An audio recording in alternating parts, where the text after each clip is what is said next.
कालो अश्वो वहति सप्तरश्मिः सहस्राक्षो अजरो भूरिरेताः तमारोहन्ति कवयो विपश्चितः तस्य चक्रा भुवनानि विश्वा।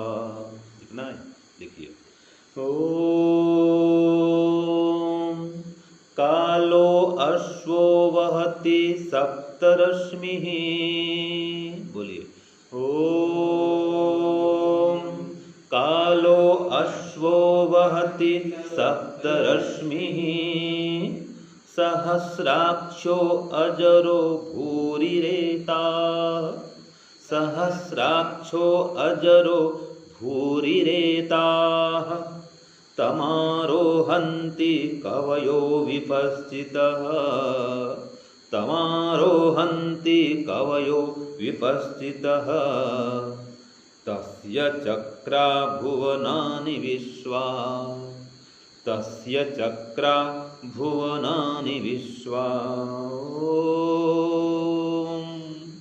कालो अश्वो वहति सप्तरश्मिः सहस्राक्षो अजरो भूरिरेताः तमारोहन्ति कवयो विपश्चितः तस्य चक्रा भुवनानि विश्वा तस्य चक्रा भुवनानि विश्वा। ओम। यह अथर्ववेद का 1953 और प्रथम मंत्र है। 1953-1 यह मंत्र संख्या है अथर्ववेद की। तो हमारा विषय चल रहा है सफलता का रहस्य, और इसमें आज हम चलेंगे दीर्घकाल। सफलता के अनेक सूत्र हैं, अनेक उपाय हैं। इसमें से एक उपाय है दीर्घकाल तक प्रयत्न करते रहना, जिसे कहा गया है समय लगाओ सफलता पाओ। क्या कहा गया है जी? समय लगाओ सफलता पाओ। तो बिना समय लगाए आप सफलता नहीं प्राप्त कर सकते। और समय कब तक लगाना है? दीर्घ काल पर्यंत। ऐसा नहीं कि 2-4 साल आप ध्यान उपासना करते हैं या कोई काम शुरू करते हैं, बस 2-4-5 साल किए, बस हो गया मेरा काम, पूरा हो गया, सफल हो गया। ऐसा नहीं होता है, जीवन भर करना पड़ेगा। ध्यान उपासना कर रहे हैं, जीवन भर करना है, छोड़ नहीं सकते। वेद को छोड़ नहीं सकते। सन्यासी बनने पर भी आप वेद को छोड़ नहीं सकते हैं। ध्यान जब उपासना छोड़ नहीं सकते हैं। हाँ, हवन छोड़ सकते हैं। सन्यासी बनने पर हवन करना अनिवार्य नहीं होता है। जिसकी इच्छा है वो करे, इसकी इच्छा नहीं करे। विधान तो नहीं है सन्यासी के लिए, यह जगह विधान नहीं है। तो अनेक सन्यासी तो हवन करते नहीं करते हैं, बैठते भी नहीं हवन में, दूर ऊपर बैठेंगे। कुछ लोग विकल्प रूप में हवन करते भी हैं, कुछ लोग नियमित भी करते हैं। लेकिन सन्यासी के लिए कोई नियम नहीं है। वो तो सिखा और यज्ञोपवीत सबको छोड़ दिया। वो तो घूमते रहते, प्रचार में जाते रहता है। जैसे मैं जाते रहता हूँ प्रचार में, अब हमन कौन कहाँ घुमाते फिरूँ मैं भी, ठीक है। सभी सन्यासी ऐसे होते हैं जो होते हैं परिव्राजक, घूमते रहते हैं। वो हवन कुंड, घी, समिधा, सामग्री कहाँ लेते फिरेंगे? वो उनके लिए विधान नहीं है। उनके लिए तो ऐसा विधान है कि जो भोजन खाते हैं ना, वही आहुति दे रहे हैं, वही इनकी हवी है। ये विधान है सन्यासियों के लिए। एक हवन कुंड ये है, यहाँ जैसे अग्नि जल रही है, जो भोजन करते हैं वो आहुति प्रदान कर रहे हैं। ये शास्त्र में आता है, आप देख लेना। हाँ, ऐसे विधान सन्यासी के लिए। इसलिए कोई सन्यासी जो है ना, सन्यासी उनको भोजन खिलाते हैं, मैंने बहुत पुण्य का, क्या बोलते हैं, हाँ, पुण्य के भागी बनते हैं, पुण्य का संचय करते हैं। तो सन्यासियों को भोजन खिलाना माने एक प्रकार से हवन करना ही है। बहुत बड़ा पुण्य का काम है वो। तो सन्यासी के लिए भी दीर्घ काल तक ये संध्या, उपासना, ध्यान, वेद स्वाध्याय, वेद प्रवचन, इसका त्याग करना नहीं है। माने हर दिन करना है, लगातार करना है, जीवन भर करना है। तो तब व्यक्ति सफलता को प्राप्त कर सकता है। तो आध्यात्मिक क्षेत्र हो चाहे भौतिक क्षेत्र हो, समय तो लगाना ही पड़ता है। उदाहरण के लिए देखो, कोई व्यक्ति एक बीज बोता है, कैसे कल्पना करते हैं हम, कोई आम का एक बीज ले आए, गुठली ले आए, आम की गुठली, और गुठली को लगा दिए, धरती के अंदर बो दिए, और हम चाहें कि बस 1 साल में यह बड़ा हो जाए, पेड़ बन जाए और हमको इसका फल मिले, ये संभव है क्या? नहीं है। पीपल है, आम है, बरगद है, नीम है, अब इसको लगाते हैं तो तुरंत फल नहीं मिलेगा। 5 साल, 10 साल, 15 साल, जिसका जितना समय है वो समय होने पर ही उससे फल प्राप्त कर सकते हैं। इसलिए कहा समय लगाओ फल पाओ, समय लगाओ सफलता पाओ, समय लगाना पड़ेगा। और खाली बीज बो के छोड़ना नहीं है, रोज पानी लगाना है, उसमें खाद पानी देते रहेंगे। और इतने ही पर्याप्त नहीं है, चारों ओर से उसको क्या करेंगे जी? बाड़बंदी करेंगे, घेराव करेंगे, उसका पशु पक्षियों से बचाएंगे, तो वो जो पौधा है आज वो बाद में वृक्ष बनेगा, फिर फल देगा। तो इसी प्रकार से हम जो ध्यान करते हैं, जप करते हैं, हमने योग का बीज का रोपण कर दिया, बीजारोपण कर दिया योग का, ध्यान का। ठीक है, कोई गुरुजी आए सिखा दिए, बेटा इस प्रकार ध्यान करना, सिखा दिए, या आप कहीं शिविर में गए सीख के आ गए, और आपने सीख तो लिया, अब आपके अंदर उसका बीजारोपण हो गया। अब उसमें रोज पानी लगाना है, माने रोज सुबह शाम ध्यान करना है। ठीक है जी, बीच बीच में स्वाध्याय करना है, बीच बीच में फिर ध्यान संबंधी प्रवचन सुनना है, ये उसको खाद देना है। उस ध्यान के बीज को जो बढ़ाना चाहते हैं तो रोज पानी दो, माने रोज सुबह शाम ध्यान करो, और बीच बीच में खाद भी दो, माने और ध्यान संबंधी प्रवचन भी सुनते रहो, स्वाध्याय भी करते रहो, ये खाद देना और पानी देना। और फिर बाहर के जो लोग हैं, आप ध्यान करने बैठे हैं, घरों में प्राय ऐसा होता है, हम कभी जब घर में था, आप सब भी अनुभव किए होंगे, घर में ध्यान करने बैठे हैं, अब ध्यान करने बैठे हैं कि 5 मिनट में कोई मित्र आ गया बुलाने के लिए, कोई संबंधी आ गया, अरे इसका काम है, फिर माँ उठाती है कि बेटा वो मिलने के लिए आया है। और जो माँ बुद्धिमती होती है बोलते नहीं अभी तो ध्यान करने मेरा बैठा है, अभी नहीं उठाऊंगी उसको, आप सब प्रतीक्षा करो। कई माताएं होशियार होती हैं, वो नहीं उठाती हैं। तो बाहर के लोग आ जाएंगे विघ्नोत्पन्न करने के लिए, ध्यान काल में आ जाएंगे, क्या करेंगे? उनसे बचना है, उठना नहीं है ध्यान से, बैठ गए तो बैठ गए, कोई मित्र आए, साथी आए, वो आने दो। ऐसे आप ध्यान करने बैठे हैं, गुरुकुल में कि कक्ष में ध्यान करने बैठे हैं, जब तक कहीं आग न लग जाए या भूकंप न आ जाए, ऐसे कोई विकराल समस्या न आ जाए, ध्यान से नहीं उठना है। और जितनी आए तो आते रहेंगे, वो हमारा काम नहीं। ध्यान काल में कोई काम नहीं, ध्यान में केवल ध्यान चलता है, आँख भी नहीं खोलना है। और जितनी आए जाएँ, कोई आ रहा है जा रहा है वो देखना नहीं है। हाँ, भूकंप हो जाए और पता लग जाए भूकंप आए तो उठना पड़ेगा ना भाई। अब आग लग गई है, अब ध्यान करने बैठे हैं, अब कमरे में आग लग जाए, मकान में आग लग जाए तो उठना ही पड़ेगा। वो आपत्ति काल है, विपत्ति काल है, वो उसकी बात छोड़ दो। ठीक है, बाकी अन्य विशेष परिस्थिति को छोड़ करके ध्यान से बीच में नहीं उठना चाहिए, आँख भी नहीं खोलना चाहिए, ये नियम है। तो इस प्रकार लंबे काल तक, जो कहा ना दीर्घ काल, मतलब 2, 4, 5 साल में सफलता नहीं मिलती है, सतु दीर्घ काल कहा है, निरंतरीय सत्कार सभी तो दृढ़ भूमि, ये सूत्र है, इसकी व्याख्या चल रही है।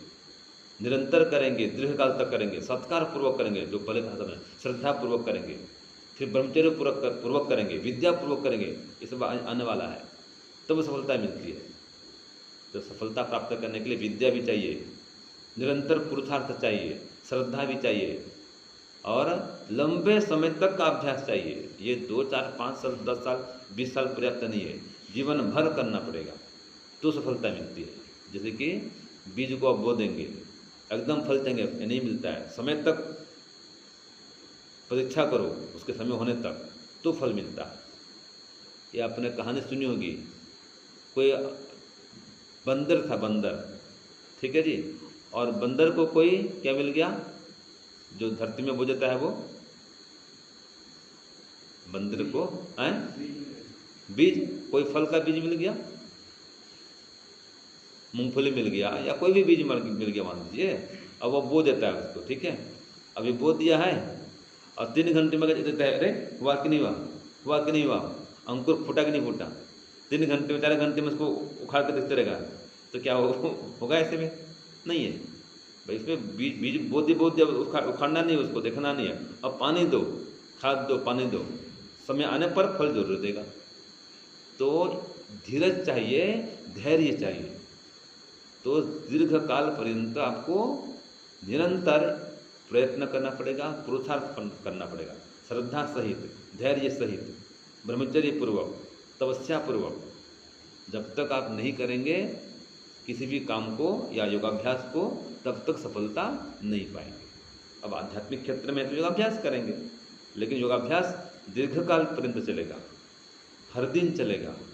और ये विघ्न बाधाओं से बच करके, फिर कोई गाय बुलाती है, गाय आती है, खा जाती है पौधे को, थोड़ा बढ़ा कोई पौधा, गाय आती खा जाती है, तो बचाना पड़ता है ना, सुरक्षा करनी पड़ती है उसकी। इसी प्रकार से ध्यान करने बैठे हैं तो मन में काम, क्रोध, लोभ, लालच न आ जाए, इनसे बचाना पड़ता है। मन को, बुद्धि को, संस्कार को इनसे आसक्त होने मत दो। ये सब पशु हैं, ये ध्यान रूपी बीज को नष्ट कर देंगे, उस पौधे को खा जाएंगे ये लोग। तो काम से, क्रोध से, लोभ से, लालच से, भय से, मिथ्याचरण से बचना पड़ेगा।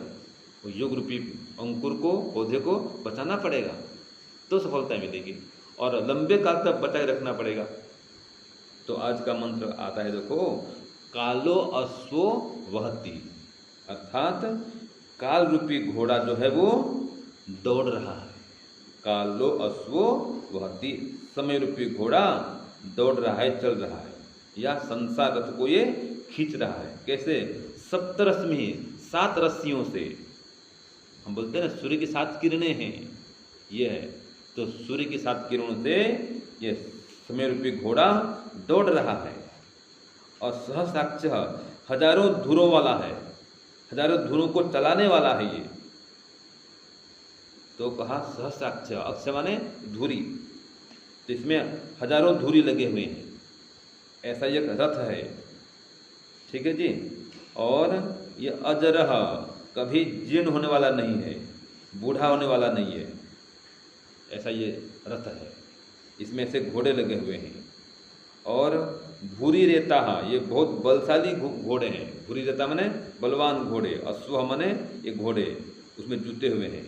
और ये संसार रथ को खींच रहे हैं, जिसमें हजारों धुरी लगी हुई हैं, 7 रस्सी है, घोड़े हैं। और ये समय रूपी रथ है, लगातार चल रहा है, कभी रुकने वाला नहीं है, वृद्ध नहीं होता है। तो कहा अजरह, ये समय कभी बूढ़ा होता है क्या?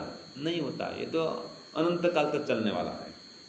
तो विश्वाभुवनानि, जितने वस्तु हैं, सभी उत्पन्न हुई वस्तु, तस्य मन उसके, चक्राः, चक्र हैं, माने उसके द्वारा ये चक्रवत संसार घूम रहा है। पशु पक्षी, जीव जंतु, मनुष्य, ये सब क्या आ रहे हैं, क्या हो रहे हैं? आ रहे हैं, जा रहे हैं, आ रहे हैं, जा रहे हैं, गति कर रहे हैं, संसार से चल रहा है। लेकिन अब जो बात आई, तम आरोहंती विपश्चितः कवयः, अब उस घोड़े पर या समय रूपी घोड़े पर कौन आरोह करते हैं, कौन चढ़ते हैं, कौन सवार होते हैं? तो विपश्चित, ज्ञानी हैं जो, कवयः, जो क्रांतदर्शी लोग हैं, वे इस पर सवार होते हैं और लंबे काल तक सवारी करते रहते हैं, दीर्घ काल पर्यंत। तो देखो, ये समय रूपी घोड़ा चल रहा है, दौड़ रहा है, ठीक है जी, हम इस पर सवार हुए। लेकिन ये समय रूपी घोड़ा कैसा है? वृद्ध होने वाला नहीं है, अनंत काल तक चलने वाला है। तो हमको भी लंबे काल तक इस पर सवारी करनी पड़ेगी। आज आप बैठ गए घोड़े पे, कल उतर गए, ऐसा नहीं चलने वाला है। रोज सवारी करनी पड़ेगी, हमेशा सवार होकर रहना पड़ेगा इसमें। वो भी ज्ञानी बन करके, विपश्चित कहा, ज्ञानी बन करके, क्रांतदर्शी होकर के, दूरदर्शी बन करके इस घोड़े पर सवार हो जाओ, उतरो मत, तो सफलता प्राप्त करेंगे। और कभी तो घोड़े पर सवार हो गए, कभी उतर गए, 2 दिन चले, 2 दिन रुक गए, सफलता मिलेगी क्या? नहीं मिलेगी। रोज हर दिन घोड़े पर चढ़े रहो, सवार होके रहो और लगातार चलते रहो और दीर्घ काल पर्यंत चलते रहो, तो सफलता मिलेगी। वही ज्ञानपूर्वक, बुद्धिपूर्वक चलो, सवारी करो, घोड़े को वश में रख के सवारी करो, तो सफलता मिलेगी। तो ये मंत्र कहा है कि तम आरोहंती कवयो विपश्चितः, उस घोड़े पर कौन आरोहण करते हैं, कौन सवार होते हैं?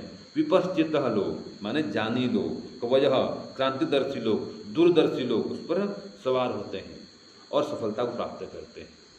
तो ये समय रूपी घोड़ा दौड़ रहा है, संसार रूपी रथ को ये घोड़े चला रहे हैं, जिसमें सहस्राक्ष हजारों रथ, ये हजारों अक्ष लगे हुए हैं और कई सारे घोड़े इसमें जुटे हुए हैं। कोई एक दो घोड़ा नहीं, कई सारे घोड़े हैं, इसको संसार को चला रहे हैं, संसार रूपी रथ को आगे खींच रहे हैं, बलशाली घोड़े लगे हुए हैं। तो हम इनमें सवार हुए, अर्थात काल रूपी अश्व पर हम सवार हो जाएं। तात्पर्य क्या है? समय का सदुपयोग करते हुए, समय का ठीक ठीक प्रयोग करते हुए निरंतर हम आगे चलते रहें, बढ़ते रहें, बढ़ते रहें, बढ़ते रहें, कभी रुके नहीं, झुके नहीं, उस घोड़े से उतरे नहीं। सवारी हमें हमारी बनी रहे, सवार हो करके ही रहें, उस घोड़े से उतरे नहीं। तो इसका तात्पर्य क्या हुआ? ध्यान उपासना छोड़े नहीं, साधना स्वाध्याय छोड़े नहीं, लगातार कई कई कई कई कई वर्षों तक करना पड़ेगा, जीवन भर करना पड़ेगा, ये तात्पर्य है। तो जो दीर्घ काल तक इस प्रकार से योगाभ्यास करेगा, साधना स्वाध्याय सत्संग करेगा, ध्यान भजन जप करेगा, वह व्यक्ति इस आध्यात्मिक मार्ग में सफल होगा। और जो 2-4 साल करके छोड़ देगा वो सफल नहीं होगा। तो जब तक फल नहीं मिले तब तक व्यक्ति सफल नहीं होता है। हम सफलता के रहस्य पर विचार कर रहे हैं। तो सफलता माने क्या है? फल से युक्त हो जाना। तो जैसे वृक्ष पर जब तक फल नहीं आते हैं तब तक उस वृक्ष को पशुओं से, पक्षियों से बचाना पड़ता है, घेर के रखना पड़ता है, रोज पानी, खाद आदि की व्यवस्था करनी पड़ती है, उसको बढ़ाना पड़ता है। जब वो पौधा था और बाद में बड़ा वट वृक्ष बन जाता है, उसमें फल लगते हैं, फिर फल को हम खाते हैं। तो तब तक उसकी सेवा करनी पड़ती है। तो इसी प्रकार से जब तक हम हमारे अभ्यास सिद्ध न हो जाए, समाधि न लग जाए, ईश्वर का साक्षात्कार न हो जाए और आनंद रूपी फल का हम भोग करना न शुरू कर दें, तब तक ये ध्यान जब अनिवार्य है और जीवन भर करना पड़ता है इसको, तब जगह सफलता मिलती है, सफलता मिलने वाली है।